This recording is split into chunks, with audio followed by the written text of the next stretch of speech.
May is celebrated as Child Month in Barbados every year. While the COVID-19 pandemic has caused celebrations to look a little different this time around, on this one-on-one, we take a look at the important role played by partners like the Child Care Board and Parados. Good evening, I am Lisa Lloyd. We begin with the Child Care Board, an institution created to take care of the needs of children across the island. Now, while the functions of that statutory organization are vast, in this interview, I spoke to the preschool educator, Mrs. Gail Carter, as we look at the government daycare facilities. The government day nurseries, they are currently 15 government day nurseries. The majority of them are centered in the St. Michael area. As you can imagine, that is the hive of activity. Persons come to Bridgetown to shop, to work, and so on. And they cater to children between 3 months and up to 5 years.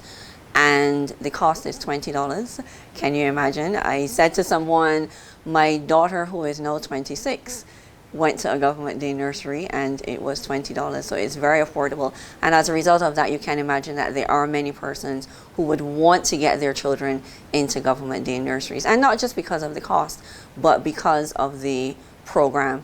Currently, there are approximately over 900 children in the government day nurseries collectively, and that is because with COVID, there is a COVID capacity, and so the numbers would have been reduced.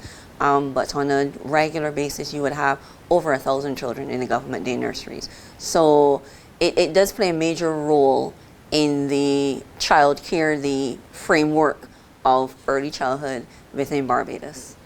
What do you get as a parent for $20? Lisa, are you taking note? Because what you get is incredible. Let's start with the care. The supervisors, the nursery assistants, the general workers, the cooks, all these people are fully equipped to be able to carry out the tasks that they do on a daily basis. And they are dedicated, they are committed, they have a passion and a love for children. So you can imagine that's a great place to start because already the heart is there. And you get from a warm welcome in the morning when you bring your children. Nurseries open generally from about 7:30 in the morning and they close at around 4:35 in the evening, and the children are given breakfast. Breakfast is prepared on site. They're given breakfast, they're given lunch, very nutritious lunches and breakfast as well, because you would understand that the Child Care Board would have tapped into the nutritionists and gotten input in terms of what are the most nutritional meals that you can give children of those ages. And there's a program where children are stimulated. The babies get their stimulation. They have their mobiles. You walk into one of the government day nurseries and you will see the mobiles hanging from the roof that help those young babies with the tracking and the eye movement. The aunties, they engage in conversation when they're feeding, when they are changing. So the children are getting that social interaction as well. They listen to their music and so on. So they're getting that stimulation. Stories are read. So from the babies at 3 months, you are getting those early years, the development milestones that they have to reach. They're getting the stimulation to be able to reach those milestones positively. And then as you go up, the preschool program, the nursery assistants, they are very equipped in terms of engaging the children in activities. Like I said, storytelling, they're doing their letter recognition, they're doing their number recognition, and they are preparing these children for the next level of their educational journey. We are currently using a theme approach, and this is something that I'm very excited about, especially coming from an education background. So our theme for this year is Beyond the Beach. And we are looking at it in the concept of being able to expose the children to what else is out there. When you go to the beach, yes, we have the sand, yes, we have the water, but what else is out there? And the children have been engaging in activities where they're learning about the sea creatures, they're learning about the coral, they're learning about the underwater. And this is just the beginning, because we're looking at this theme throughout the entire year. So we're starting with looking at who's at the beach. I look at myself. I look at myself as a member of my family. I look at the different people who use the beach, the lifeguard, the vendors, you know, the people who go and enjoy the beach. And then from there, we move on to the activities that take place at the beach. So when we look at it in our thematic approach, we're not just looking at the literacy in terms of the language. We're not just looking at it in terms of the mathematics, but the children are being exposed to science. They're being exposed to social studies. You know, they're talking about their environment. We're talking about the activities that happen at the beach. And within COVID now, the reason why we can't have these activities at the beach, because sometimes we tend to underestimate the types of conversations we can have with 3 and 4 year olds. But we engage in those conversations. Well, why can't we go to the beach like we used to? Why can't we have pan on the sand like we used to? Why can't we have picnics like we used to? And they understand. So they understand the world around them. And so all of that takes place within the day nursery setting. You bring your child to the day nursery, it is not just about babysitting. It is not just about changing a few diapers. It is not just about giving a meal. The education part is grounded heavily at the day nurseries, and they engage in these activities on a daily basis. So the children are coming home and they're talking about the things that they're learning. They're being exposed to so many different things. For instance, play. We look at play. And a parent may feel like when the child comes home and they say, well, what did you do at nursery today? What did you do with auntie? Now, a child may say, I played. I played with my friends. I played with toys. But in that activity, that play activity, that particular child will be learning colors. They will be learning numbers. They are developing socially because they're interacting with their friends. So that one play activity is allowing this child to be able to develop so many other things as it pertains to their development. In addition to that, all of these are competencies that they need to be able to transition to the next level. So they're preparing to go into primary school, so they know how to interact socially. There are persons who may think, well, I can leave my 3-year-old, I can leave my 2.5-year-old at home with granny, and then that child just goes off to school at 4. But the social skills, the letter recognition, nothing against grandparents, because grandparents are important and we can talk about the importance of the family as it relates to children.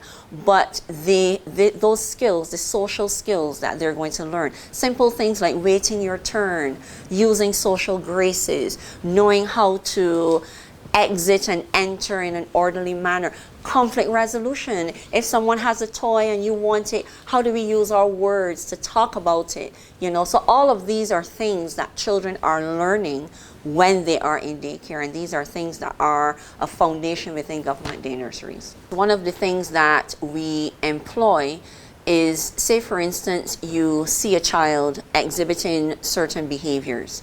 The specific nursery assistant or the auntie would make their observations. These are persons who would have been working with children for years, and so they know what are the developmental milestones. They know when they see something that is not necessarily typical of development. So they make their observations, and then they would speak to the supervisor for that particular center. What the supervisor would do is that the supervisor would then bring that to the attention of the daycare team. I'm a part of a team of 4 within the child care board. So there are 4 of us, the senior child care officer for the daycare team. So the supervisors report directly to her, and what we do is that we look at that report that comes in from the supervisor, and then myself or the early childhood development aide who works closely along with me in the area of curriculum, or the child care officer from the social work aspect would go in and do what we would call an observation. So we go in and we observe this child within the daily activities. We see, you know, what it is that is happening, and we make our anecdotal notes. So we're not making any assumptions, we're not labeling anybody's child, we're basically going in, observing, and taking record of what it is that we have seen. What happens after that is that we would schedule a meeting with the parent to say, well, this is what we have observed, and we try to find out if this is similar to what is happening at home, because we always have to know what's happening in the home environment. We can't make any assumptions. But then we're in a position to make a recommendation and say, when you go back to the pediatrician, when you go back for that developmental follow-up, allow the doctor to know. If you go to the clinic, allow the nurse to know this is what they have observed at the nursery. I've spoken to the officers, and this is what they're recommending. You may have situations. We work very closely with Dr. Jennifer Campbell, and there may be situations where you may have to recommend a child for speech therapy because there's a bit of a language delay. And so, because you're doing the observation, because you're paying attention, because you have a knowledge of child development and the developmental milestones and so on, we can adequately cater to those children. And it puts us in a position then, if early intervention is needed, that we can help this child. And when I say early intervention, again, let me be clear, we're not labeling anybody's child, we're not ostracizing, we're not discriminating against anybody's child. But if there is something there that we can recognize early, maybe it may be an additional set of stimulation that this particular child needs, then we're in a position that we can better cater to that. The curriculum, the children engage in daily activities, like I said, we don't necessarily look at it in terms of subject area because it is not a school. So we're catering to the activities in the program in a play setting. We have activities set up where children engage in the hands-on activities that they are meeting these requirements. So like I said, they're numeracy. They're going through their number recognition, and they're not just recognizing that this is the number 1, but they recognize the quantity. So you have 1 and they know what 1 is. You are looking at situations where a simple mathematical concept like empty and full, so they're getting their milk or they're getting their water, it's being poured, your cup is empty. The jug that it's coming in, this is full. When everybody gets theirs, then it is empty. Something like one-on-one correspondence, 1 cup for 1 child, 1 chair for 1 child. So the curriculum allows the nursery assistants to cover all of the aspects, I say subject areas because that is what people can identify with. So basically, if we are looking at floating and sinking, that is science. If we're looking at plants growing on the outside, that is science. A lot of the day nurseries do have kitchen gardens where children see pumpkin growing, they see pea trees growing, they see banana trees growing. So that is science. When we talk about the weather, that is science. So the average person may not necessarily look at it as that, but they are getting all of that. So the curriculum is done in such a way that they are touching the different subject areas that are being done in the primary setting, because again, your children are leaving day nursery and they're going into formal education. So what better way to make sure that these children are adequately prepared than to make sure that we are doing things on par with what is being done in the schools, to make sure that they are well-rounded when they get to formal education. I do not think, for the most part, that a lot of the government institutions do get the credit. I do not think that a lot of the staff sometimes feel the appreciation that is needed for the work that they do. And they do work very, very hard. And like I said, coming from an educational background, it is very difficult for persons to understand you have 1 child, maybe 2. Those children have different personalities, they're at different stages of development, they're showcasing different characteristics, and you as a parent may be very challenged dealing with your 2 children. In the nursery setting, you have a nursery assistant that for the babies, the ratio is 6:1. For the preschoolers, the ratio is 12:1. And so you have 1 nursery assistant who is adequately and competently dealing with 12 different personalities on any given day, 12 different sets of characteristics, and depending on what may have happened before that child came into nursery, 12 different moods. Because sometimes we tend to look at children and we see them, oh, you know, they don't have anything to worry about, all they have to do is play. But children do experience stressors as well. And so depending on what that particular stressor may have been, then the nursery assistant now has to be able to deal with this particular child, calm them down. Children suffer from separation anxiety when they're leaving their parents. So all of that we have to take into consideration. So I really do take this opportunity to give kudos to the staff within the government day nurseries. Like I said, from the supervisors all the way down to the general workers and the cooks, they work very hard in taking care of the nation's children. They're very dedicated, very committed, and I take the opportunity on behalf of the Child Care Board to say thank you. The wait list is very, very long. Sometimes you may have a wait list at one particular day nursery that is over 150, especially for a nursery like, say, for instance, John Beckles, that is in the heart of Bridgetown and is very convenient for everyone. So you can imagine that the wait list is extensive, and the board works very hard in trying to be able to accommodate everyone, you know, because in addition to the fact that it does an incredible program, you know, the prices, it is undeniably top notch. I mean, what else where else would you want to go, you know, to pay that kind of money and be able to get the kind of service that you do get at the government day nursery? So the waiting list is very extensive. The board acts as the regulatory body for private daycare centers. So the private daycare centers, they would register their center, their day nursery with the Child Care Board. As a part of that registration process,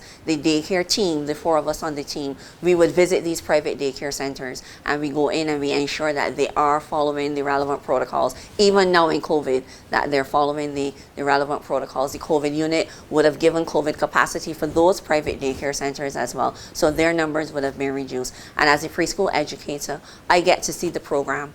So I get to see what their daily activities look like. I get to see what the daily program looks like. And I get to give feedback in terms of what are developmentally appropriate activities and make suggestions in terms of if there's anything that I think that they could enhance as it relates to the program for the children in their care. COVID is something that we're all dealing with. And like everything else, the nurseries have been impacted.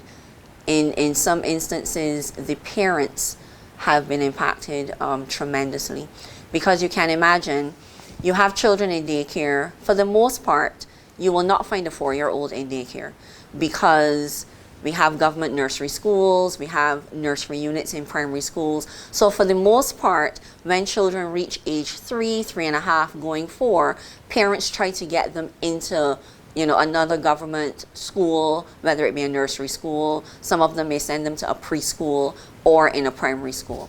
But because of COVID and because of the fluctuation that has been happening within education in terms of the online, the blending, the move away from face-to-face, a lot of parents were challenged in terms of children going into school now for the first time and having to adapt to that particular environment. And a lot of them have opted to leave their children, have their children remain at the government day nursery, you know, until they have reached that age that they do have to be in primary school. And so what we have done is that we have enhanced our program, especially the preschool program, to ensure that those children, those older children who are moving off to primary school, that they too are getting the requisite activities that are needed to be able to, so it's not as though they're at a disadvantage because they're not in school, because we're catering to that.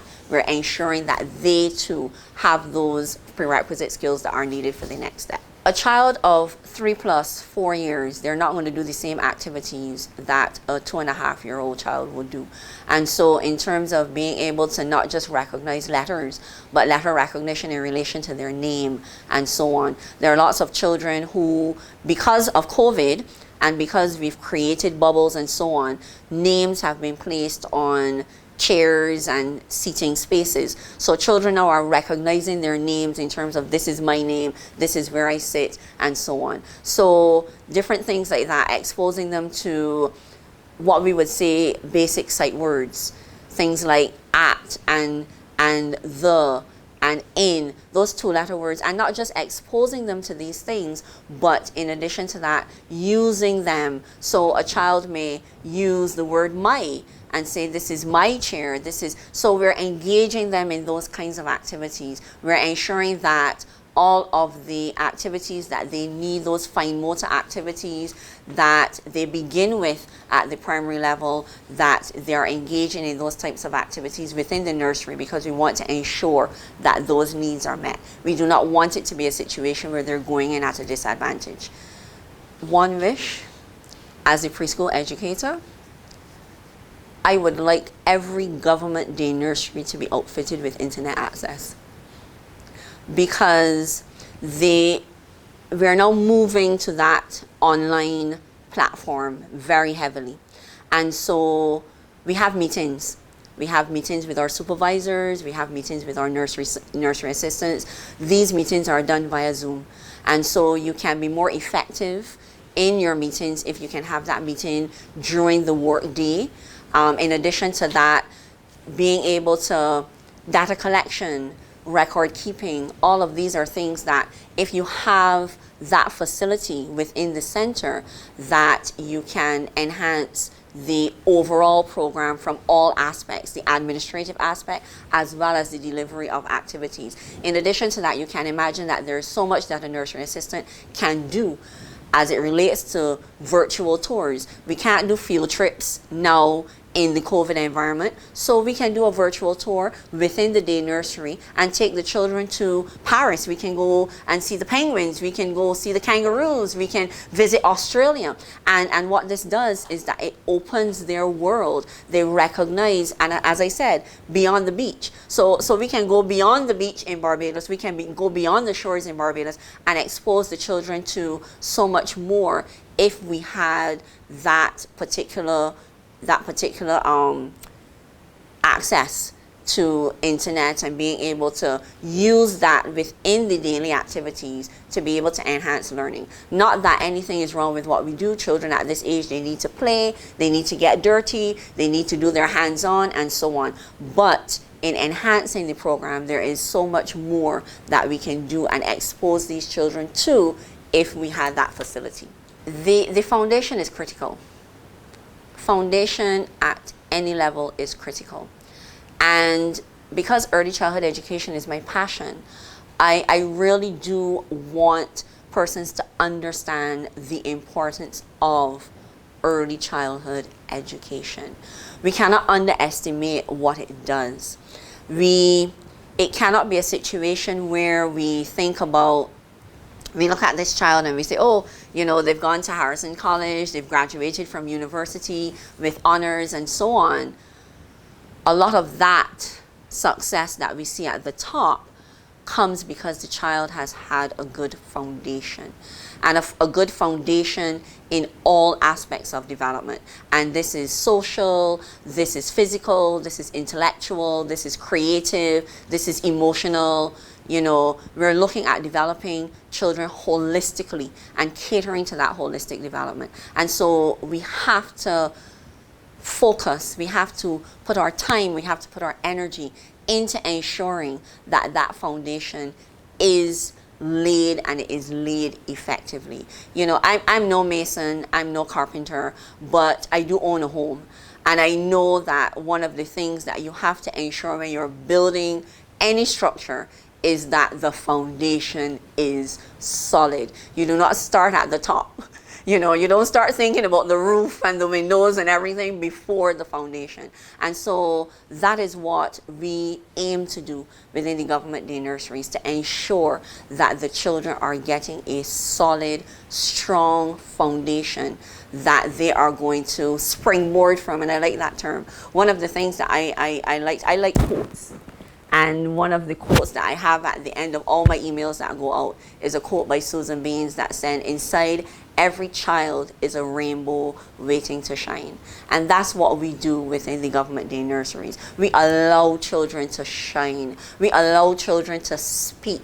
You know, we have to we talk about literacy and we talk about building all of these things, but all of these things don't just come from reading books and learning letters, oral language. We have to allow children to speak, share their experiences, talk about what they like and what they don't like, because they're not just, I like to see children as little individuals. We're all individuals, we're all humans. They are little individuals, and so they have likes and dislikes. They have things that they get excited about. They have a favorite toy, they have a favorite book, they have a favorite fruit. And so we have to be able to engage children in conversation. One of the things that I like to talk about is something that for me as a child, I did not have this growing up. And when we look at child development and we look at developing the social and emotional, now the research would tell you that if children do not develop positively in the social and emotional competency, then it's very difficult for them to learn. Social and emotional, we're talking about foundation, and that lays the basis for everything. So let's say, for instance, you have a 3-year-old or 4-year-old, and we're getting ready to go out. We've grown up in a society, we may socialize that the parents say, this is what we're wearing, this is the dress we're wearing, this is what we're eating, this is, when I grew up, I didn't have a choice. My mother cooked, I had to eat.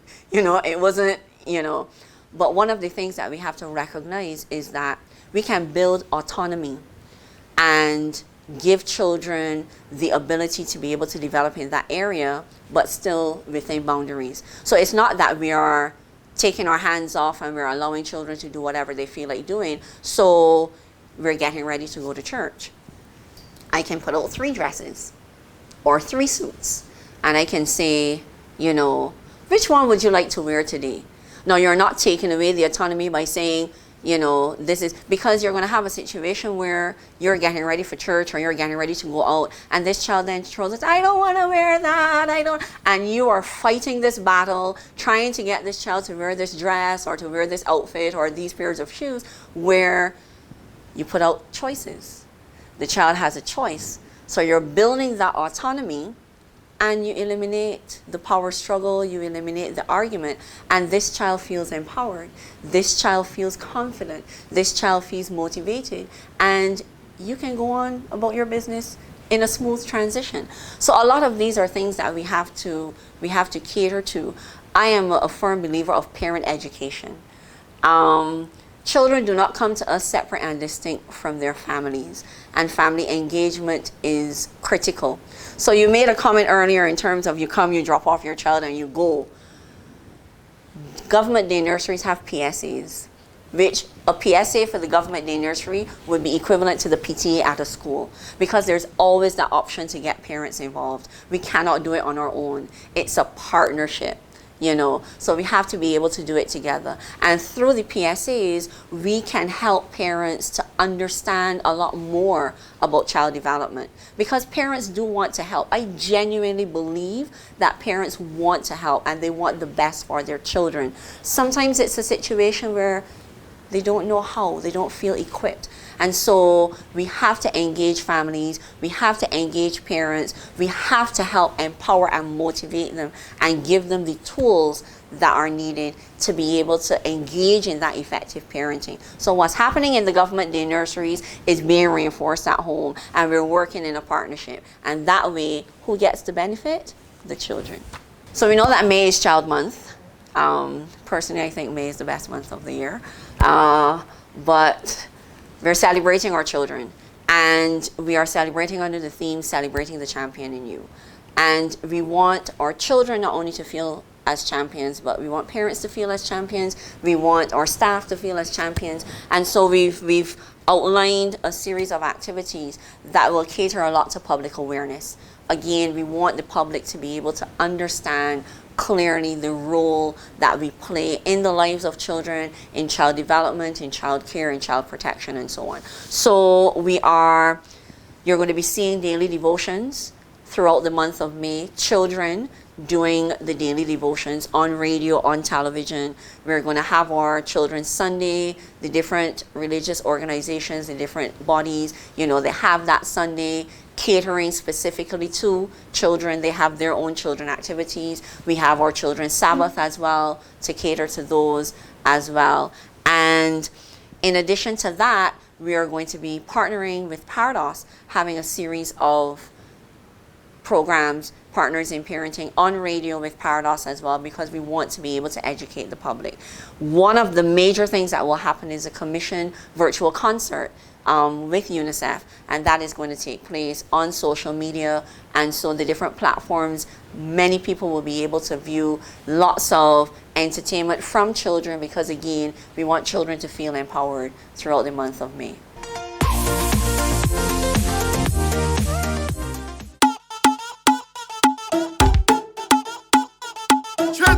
Twin, answer the call, and let me do this one like a basketball and bounce back, bounce back.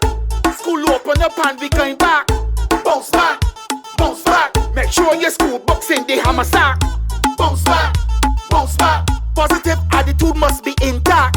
Bounce back, bounce back. Be vigilant and be on track. Yes, enjoy your learning when you go back to class. 1, 2, 3, 4, 5, do your math. Any test the teacher give ya, work hard and pass. Full marks every time, smile and laugh. Respecting your teachers, that's the right path. Make your parents proud, that's the next half. Returning to school, happiness, full blast. Protocol still on the broadcast, so make sure that you sanitize and put on your mask. And bounce back, bounce back. School open up and we going back. Bounce back, bounce back.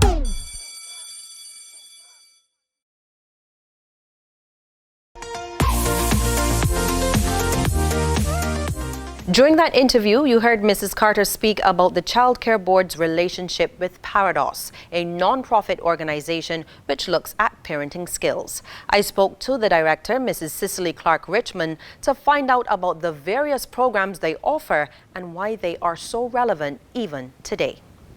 Parent Education for Development in Barbados, that is Parados.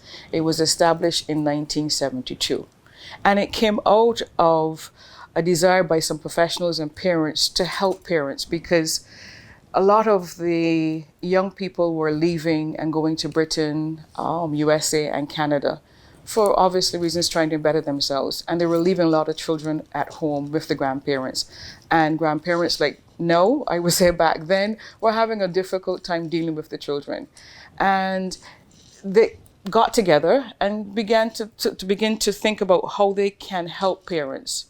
And that is where Parados was born. It has been 49, next year will be 50 years, obviously, and we're still here. We survive basically through our volunteers. We have a actual preschool and nursery that we run here that assist us in running our programs. We go out into the community. One of the main tenets of our outreach is a parenting program, which we obviously trying to help parents and help them to become better parents. We know that a lot of parents are stressed. We know a lot of parents want the best for their children. We know that there are also some that don't know, what to do. And Parados was established for that reason, to help them, and we're still here trying to do that. We're doing our best to help them to understand that you have brought a child into this world and you have a great responsibility. It doesn't matter how that child was conceived, it doesn't matter how that child came about. The fact is that you are now a parent, you are now a mother, you are now a father, and you have a responsibility to try your best to help that child, to teach that child right from wrong, to not just provide a home and food, and clothing and toys for that child, but to teach that child about, from right from wrong, values, all the good things that we, in the good old days learned in terms of yes, please, and no, please, and yes, all those things that children need guidance.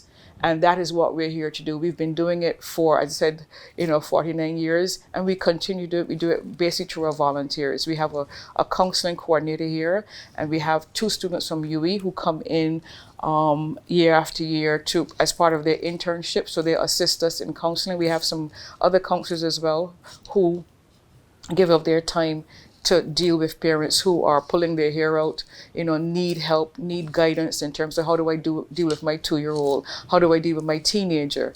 We also have the issue of co-parenting, and that to me is the number one issue we have here. We get referrals from the courts, we get referrals from other government agencies, and we have to report on that counseling that we give to those persons. We also have people just call on the phone. You don't have to be referred. If you're having an issue, just call and we will try our best to help you. The counseling is confidential. It is free. So it is available to anyone that you can call and someone will answer that call. We have a counseling coordinator. If you don't hear us at first, please call back, but we will get back to you and try our best to make an appointment, set up counseling for you so that you can become, better at this most important job that you have in the world. Our primary program, our number one program, I would say, is the parenting program. And there we try to cover all aspects of parenting. We cover from budgeting to nutrition to discipline to basically how do you blend a family, because a lot of instances we have blended families, so we also deal with those issues. We cover all. This year we introduce bullying, how parents deal with bullying in the lives of the children. We've also looked at sexual reproduction and we cover a whole gamut of topics. We just completed a course. We actually did it online, obviously, because of COVID. And we had over 40 parents taking part of, in that program. We require the parents now who bring their children to Paradise to take that program. And we also have, of course, persons who have been referred from the courts and just people in general that have called us up and said, when is your next class? And we put them on. So we're hoping to do one in September again.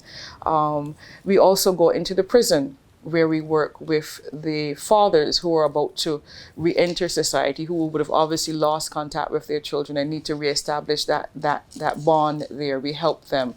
Obviously, we go into churches and schools that call us, PTAs, that's part of what we do. Just recently, we offered a Help Us Help program where we will go into corporate Barbados, because we know because of time constraints, a lot of parents can't do the evening class or the Saturday class.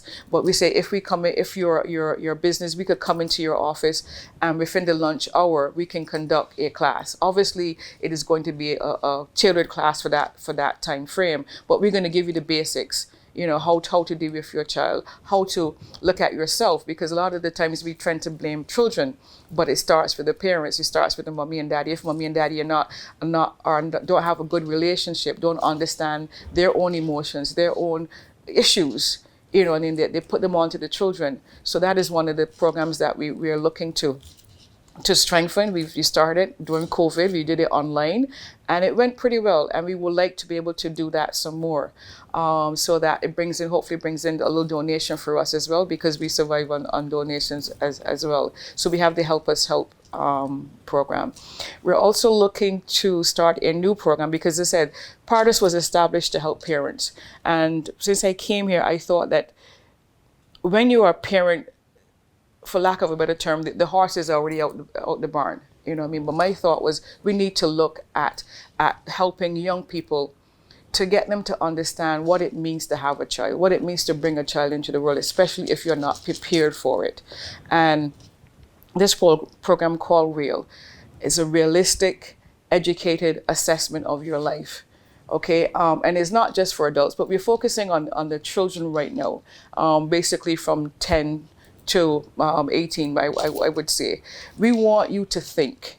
We know that, people coming and preaching at you is not going to change your behavior, but we want, and the average 10-year-old child today is very, very educated. They know a lot more than we think. And we're focusing on getting them a career and getting them this and that. And we're not looking at the situation where, what do you want? What do you want in life? Can you at 10 or 11 years old really bring a child into the world? Yes, you can physically do that, but are you mentally, socially, financially ready to take care of a child? So we want to be able to come in and do this program where we look and examine each area.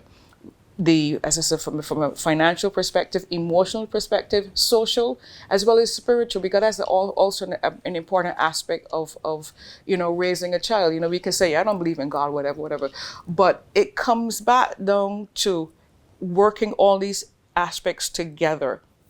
And say it's not just having a house, it's not just having, giving a child food and whatever. You want a well-rounded individual that is going to go into this world and be productive and do something and make a contribution. So REAL is a program where we want to take into the schools, into the communities, where we're going to bring young people and help them to think realistically. I'm living in a house with my mother and 6 other siblings.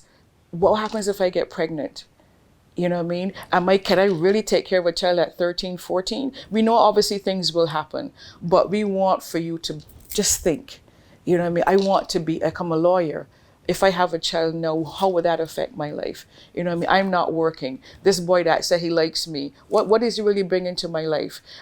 This is the time when you are in a teenage years to be concentrating on school, concentrating on achieving your goals, concentrating on dreaming in a sense, but not dreaming in the sense that it's going to take you down the wrong road. So we want you to start to think about your life and where it is going. Yes, there will come a time when you can have a child. We're not telling you that you can't have a child. We're just telling you that realize that right now, this is not the time that you want to be spending your time taking care of a child at 14, 16, where everybody's out to work and you have to take care of this child, where you want to go to party or whatever, and you have to take care of a child. That time will come. So we want you to be able to think now, question, you know what I mean? Do I really want this? Can I really afford this? Can I really take care? I can't even take care of me. And some children, think they want to have a child because they want somebody to love. All different reasons and wrong reasons for having a child. So this is something we want to do. We're still obviously, helping parents, but we also need to look now, how can we better educate our young people to not just have a child because you can, but have a child when you are realistically ready to deal with that child and all the aspects of rearing a child, from from finance to emotional support, because children are very needy. They're not going to give you the love that you're looking for. You have to give the love to that child. And if you're worried about the man that tell you that he's going to be with you and all of a sudden you disappear, or your mother going to put you out, all these things you need to look at realistically. Are you really ready? So those are some of the programs that we do here. As I said before, we offer the counseling, which is free. Just call and we will assist you wherever we can. A lot of the counseling that we do here comes from the courts. They refer, parents or to people who've had a child, and they're experiencing difficulty in co-parenting. That is the number one issue we have. We have other issues, obviously, but co-parenting is the number one. You've been in a relationship with this person, all of a sudden it is broken down, the person has moved on, but you have a child. How do you come back realistically and say, look, this child did not ask to be here, but we need to come together, find some medium ground to be able to co-parent this child, because otherwise we're tearing each other apart and the child is being a victim in that situation. We have to report. Once we have gone through our counseling with you, we send a report back to the court, and the court will make a determination in terms of what they will do depending on what the situation is. The other agencies that we do referrals from the Child Care Board, Juvenile Liaison Scheme. We have a whole gamut of agencies that we do counseling. We do get referrals from, that we do counseling for. So it is confidential. As I said, when you come here, we keep your situation confidential. It stays here. We deal with it. We try to help you as best as we possibly can. I would say my biggest concern comes back down to the whole co-parenting situation, because obviously you're a man, you're a woman. You think you're in love and everything is going fine and great. And a child comes about. And the child didn't ask to be here. Okay, but you now have a responsibility to that child, and you have to find some way of putting your differences aside. And I find that a lot of young people come and, he cheated on me, he did this and he did that, and all you can see is what he did. All you can see is what she did, but nobody is seeing that this child came into the world, didn't ask to be here, but is now here and needs care, needs attention, needs love, needs guidance, all these things that this child needs. And all you can think about is what he did to you. And the fact is that we're creating a cycle, because when you don't do what you're supposed to do as a parent, you create a child that is always looking for love in the wrong place. And we know what that ends up, the cycle continues. You know what I mean? So I think we have to find a way to put our differences aside and say, look, this is not working between you and me. I don't hate you because I once loved you or whatever I thought I did anyway. But we have to come together. And when it comes to this child, let us put our differences aside and do what is best for that child. And the fact is that a child needs a mother and a father. That is very, very critical. That's very, very important.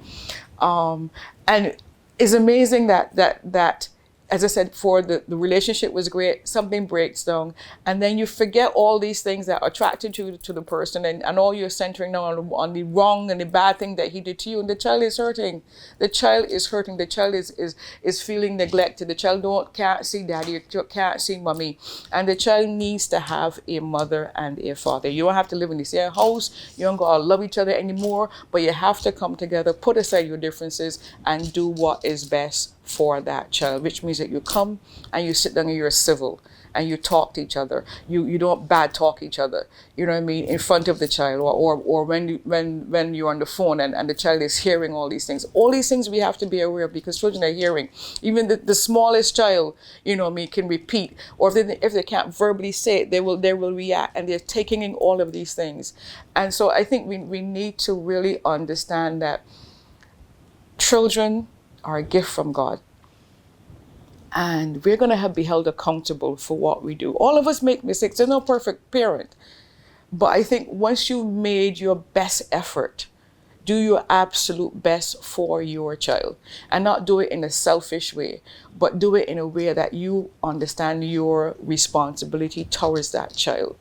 And once you do that, nobody can fault you. Once your conscience is clear that you've done your best, if there's an issue, seek help. We're here. There are other agencies out there that you can go to ask, look, I need help. I am snapping at my child. I'm beating my child. You know what I mean? I need some help in trying to calm myself down, look at the situation, make the right decision. You know, we tend to think there's a stigma in terms of reaching out for help. But all of us, every single one of us at some point in time will need help. And parenting is a very, very difficult job. I mean, I think it's only when you actually become a parent that you understand. Most of us, we see people, you know what I mean, beating up children, with screaming or hollering, whatever. And only when you get in the situation, if you don't be careful, you can do the same thing as well. You know what I mean? Because they can drive you crazy sometimes, you know what I mean? But you have to, instead of acting and saying, well, I would never do that, whatever, be careful, because it can be a very stressful situation raising a child, especially if you have other issues where there's no finance coming in and you are the only parent, everything is at you. You know what I mean? So you need to be very careful in terms of how you speak to your child, how you interact with the adults around that child. It is not easy. It is not easy. I can't sit here and tell you that it is easy, but I can sit here and tell you that if you reach out for help, you will get the help. And if you want to become a better parent, you can become a better parent. It is not something that is impossible to do. It will just take time and the interest and understanding that you are raising a human being, and not just a doctor or a lawyer, but you're raising this person to be a human being that is going to make a contribution to society, is gonna be the best person that they can possibly be if you put in the time, if you put in the effort to help that child, be that best person. I was raised by a single mother, and they're doing the best that they can. I think the problem comes when that single parent is adamant that the child doesn't need daddy or doesn't need mommy. Okay, I think that's where the problem comes, because we know reality that there will always be single parents, but you have to understand it. And okay, and daddy could be in some instance be an uncle, or could be some male figure or female figure in that child's life that fills in that gap. But when you restrict one parent and you bad talk that parent, you are creating an individual, a child that is saying, but wait, what happened? Why can I have a daddy? Where's my daddy? Where's my mommy? You know what I mean? And so we need to understand that children need both input from a mother and a father. If they cannot be the mother or the father cannot be in the child's life depending on what the situation is, find somebody that is going to play that role in a positive way for that child. Because it is not just can't just be a one-sided situation, not anymore. I think we definitely have to understand that they need to have a representative of both male and female, father figure, mother figure. If it can't be, find a substitute. It must be somebody else, other man in your life that you know that can be there, can help teach that boy to be a boy, to be a man, sorry, to help teach that boy to be a man.